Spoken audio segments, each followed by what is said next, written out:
When I was blowing out the candles at the birthday party, my boyfriend of 4 years, John Smith, was dancing closely with his childhood friend, Emily Johnson.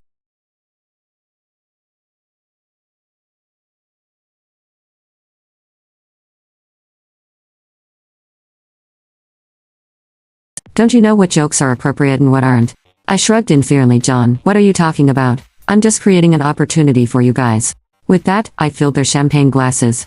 When I put down the champagne, I saw John's embarrassed and complicated expression, but he still disdainfully challenged me. There's nothing between me and Emily. What are you making a fuss about? John's friend chimed in. Anna, what you said just now was a bit thoughtless. In front of so many people, how could you put John in such an awkward position? At this point, Emily walked over and said, John and I are just friends. We've danced like this before, everyone here knows it. Besides, if I wanted to be with John, it would have happened long ago. There's no place for Anna. Exactly, you're just causing unnecessary trouble. John added. They righteously criticized me as if I had done something unforgivable. Strangely, my heart only hurt for a moment and then it didn't hurt that much. I looked at their disdainful faces and calmly said, you all have fun, I won't be an eyesore anymore. I have work tomorrow, enjoy. With that, I picked up my bag and left. As I closed the door, I heard John's angry voice, don't worry about her, she's just being dramatic. The party inside continued lively, but I had no interest in listening. Everyone knew I was upset. But it didn't matter because John didn't care. When I got home by taxi, John was already there, looking very displeased. Anna, did you have to embarrass me? Was it me who embarrassed you? I asked back, not interested in arguing with him. Just as he was about to lose his temper with me, I took my clothes and went to take a shower. The celebration party was far away from home, and though John had a car, he never thought to bring me home. While in the taxi, I saw Emily's Instagram. I know, with you there, I can get home safely even if I'm drunk. I was too familiar with that car, it was John's. Not long after he got together with me, he told me that he wanted a car. Other colleagues had one, but he didn't. It was shameful. We saved every penny for half a year to make the down payment. The passenger seat was reserved for me, but he never allowed me to eat or put on makeup there, saying it would dirty his car. It turned out, all these principles were based on the fact that I wasn't Emily. When I came out, John was sitting on the sofa smoking. He saw my look and was very annoyed, but he suppressed it and said to me, there's really nothing between Emily and me. If we wanted to be together, it would have happened long ago. Are you really making a fuss over this? I turned to look at him. I've already said I really don't care. It's you guys who are obsessed. John, I'm very tired.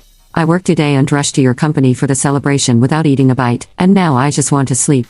Can you be quiet for a while? After that, I went straight to the guest room. John was shocked by my attitude. I had always been accommodating, gentle, and often possessive. Our arguments always revolved around Emily. And he never took my side. Maybe he was prepared for me to come back and have a big fight with him. Had already thought of excuses on the way, but he didn't get the expected reaction from me. I heard him smashing the coffee table in the living room. But I was too tired to appease him. I had an important client coming for an inspection tomorrow. Managed it well, I might get a promotion. As for John, he could do whatever he wanted. Seeing that I was ignoring him, he eventually quieted down. Soon, his phone rang with a special ringtone, making it clear who was calling. I heard him tiptoe to the bathroom to take the call. It was truly how the ostrich sticking its head in the sand. When I woke up the next day, John was already gone. I was thrilled about this because I finally didn't have to cater to his picky eating habits. No more complaints about the porridge being too thick or the buns too dry. I used to wake up at 5 every morning to prepare his breakfast, only to be criticized. Now, I only needed to warm a glass of soy milk and boil an egg for myself, and that was perfectly fine. I suddenly realized I didn't need John that much after all. I tittied myself up and quickly entered my working state to receive my new client. This contract was a must for me. When John called, I was showing the client around our company. He called repeatedly, so I immediately put my phone on silent. Whatever his reason, it was insignificant at that moment. My client glanced at my phone and asked, looks like something urgent. Do you need to take that? Nothing is more important than serving you, Mr. Wilson. He smiled and dropped the topic. The entire project went smoothly, and after a day of inspection, we signed the contract. I went home feeling very satisfied. When I got home, John was sitting on the sofa smoking another cigarette. I found it annoying. The whole house was filled with smoke, and I would need to air it out. He seemed displeased that I was ignoring him, put out his cigarette, and walked over to me. Why didn't you answer my calls? Anna, are you still upset about me dancing with Emily? Grow up. Do you know how serious the consequences will be if you don't answer the phone because of this?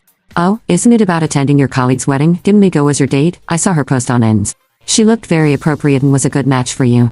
As for me, I was with a client all day. I have my own job too. I can't keep taking leave because of your work. John, I've already given up many opportunities for you. John's face stiffened at my words. He asked, how much more money can you make with that promotion? John, given that we haven't paid off the car loan, I hope you don't talk to me like that. John was clearly agitated by my words, his tone particularly nasty. Anna, you're so self-righteous. Always lecturing me. Do you know, if it wasn't for you clinging to me like a leech, I would never have been with you. Yes, you were the campus heartthrob back then. I should consider myself extremely lucky to be with you, right? I cut him off, finishing his sentence for him. These words about not being worthy had been said by John many times, each time wounding me deeply. But this time, it didn't hurt as much. However, John wasn't about to let it go. He asked, I went with Emily today. Don't you have anything to say about that? I think it's great. You saved face and secured your deal. I shrugged. John looked at me and suddenly laughed. Anna, you better stay this stuff. I'm going out for dinner with her tonight.